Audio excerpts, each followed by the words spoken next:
তুমি বলতো তুমি বলো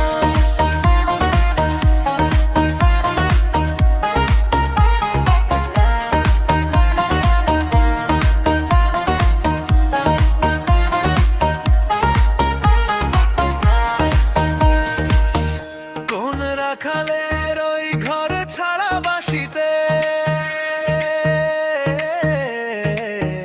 সবুজের ওই দুলুল দুল হাসিতে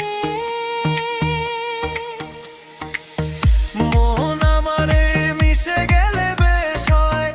যদি পৃথিবীটা স্বপ্নের দেশ হয়, তবে কেমন হতো তুমি বলতো। বলবো